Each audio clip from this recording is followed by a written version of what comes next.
Unit 24 न्यूजच्या बातम्या आणि जाहिराती पाहण्यासाठी सबस्क्राईब करा, लाईक करा आणि बेल आयकॉनवरती क्लिक करा.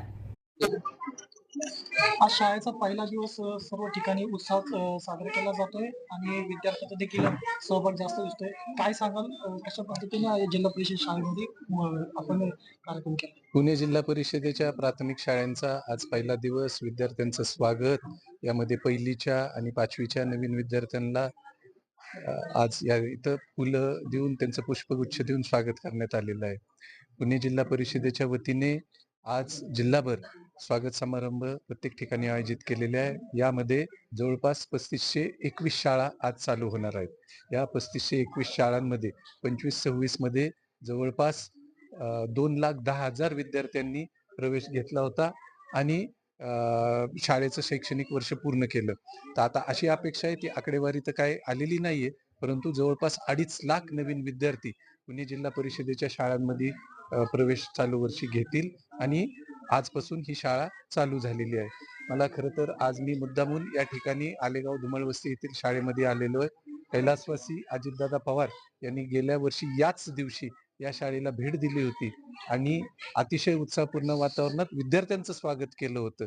त्यावेळेला त्यांनी इथं सूचना केली होती की ह्या शाळेची सुधारणा झाली पाहिजे, म्हणून या शाळेचा आपण मॉडेल स्कूलमध्ये समावेश केला होता आणि जवळपास जिल्ह्यातल्या सर्व शाळांमध्ये सर्व केंद्रांमध्ये आपण मॉडेल स्कूलचा समावेश केलेला आहे.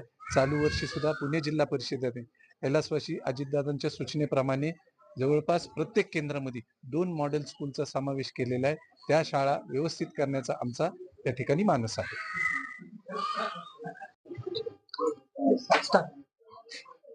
मला अजून एक गोष्ट अभिमानाने सांगावीशी वाटते की पुणे जिल्हा परिषदेने गेल्या वर्षीपासून विद्यार्थ्यांना जे गुणवत्तापूर्व ज्यांना शिक्षण मिळालेले आणि गुणवत्तेत अव्वल आलेले अशा मुलांना इस्रो असेल, आपल्या नासा असेल, या वेगवेगळ्या ठिकाणी 25-25 मुलांच्या तुकड्या पाठवल्या होत्या.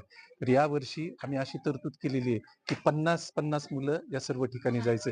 त्यामधली बँगलोर मधली एक संस्था आहे, लोणावळ्यातली INS शिवाजी ही एक संस्था आहे, या ठिकाणी जायचं आणि त्या ठिकाणी वेगवेगळे अनुभव घ्यायचे.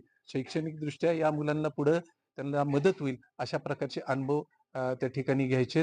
तर दुसरी गोष्ट म्हणजे आमच्या आलेगाव धुमाळवस्ती मधली शिवानी कुतवळ म्हणून एक तरुणी जी 7वीत आहे, ती सुद्धा यामध्ये अव्वल आलेली आहे आणि ती इस्रोला जाणार आहे. तर आपण तिच्याशी बोलूया. जाऊन आली आहे, तर आपण तिच्याशी बोलूया. कुतवळ, मी इस्रो साठी गेलेले. तिथे आम्हाला विक्रम साराभाई इस्रो सेंटर पहिल्यांदा म्हणजे पहिले खोललेले सेंटर दाखवले आणि इस्रो मध्ये वेगवेगळ्या ठिकाणी फिरायला नेलेलं सहल होती. तर तिथे आम्ही 50 म्हणजे 25 मुली 25 मुलं होतो. त्यातनं माझी निवड झालेली आणि तिथे फिरायला नेलेलं. शिक्षकांचं मार्गदर्शन तुला कसं मिळालं? छान होतं आणि त्यांनी चांगलं हे केलं, अभ्यास घेतला, मार्गदर्शन केलं. कुठे गेली? इस्रो. सर्वांचे धन्यवाद. थँक्यू.